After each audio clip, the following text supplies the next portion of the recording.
શું થયું? ઉઠીને તરત રોવાનું? હે?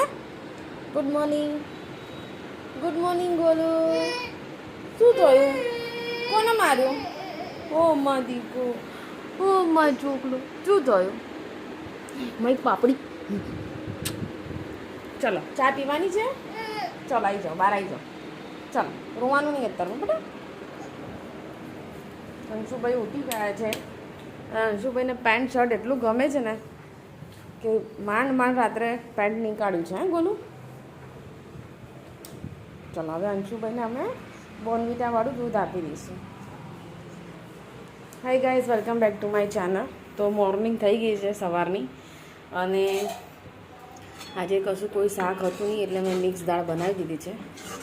મિક્સ દાળ અને રોટલી અને છાશ. તો થોડી જાડી બની છે પણ ચાલો, ટિફિનની અંદર આવી રીતે જ રોટલી જોડે ખાવાની છે એટલે મેં જાડી રાખી છે. અદરવાઇઝ દાળ જોડે હોય તો તમે પતલી કરી શકો છો.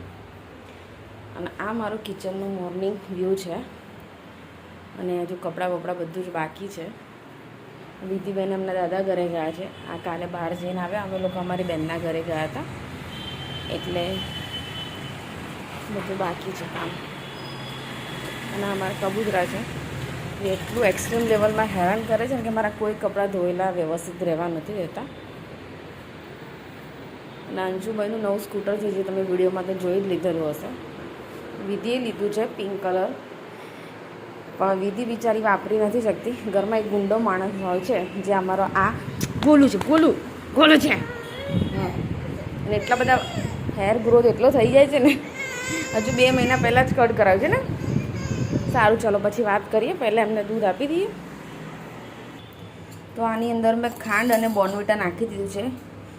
આમ તો આ બધી વસ્તુ અનહેલ્ધી છે, પણ હવે પહેલેથી આ વસ્તુની આદત પડી ગઈ છે એટલે હવે સુધરતા નથી આ લોકો.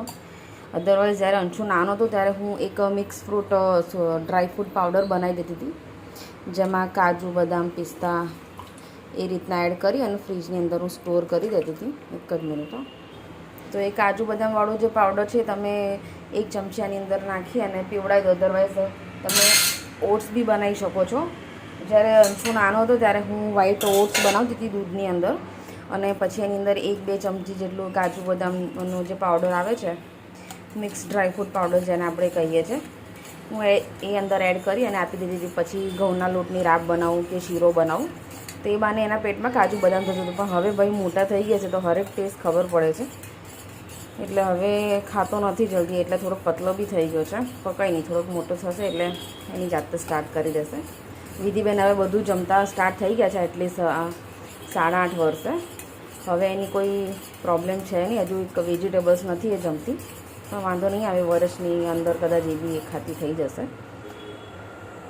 તો બસ આ અમારું અંશુભાઈનું ગ્લાસની અંદર દૂધ તૈયાર છે. મેં પહેલેથી આની અંદર જ ટેવ પાડી છે. કોઈ કાચનો ગ્લાસ નહીં, કોઈ એક્સ્ટ્રા મગ વગ નહીં, બસ દેશી સ્ટાઇલમાં ચાય દૂધ આપવાનું. હે ને અંશુ?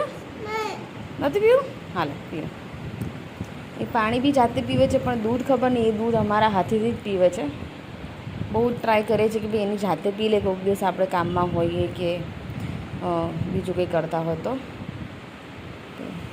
પણ નથી પીતો જાતે, ખબર નહીં કેમ.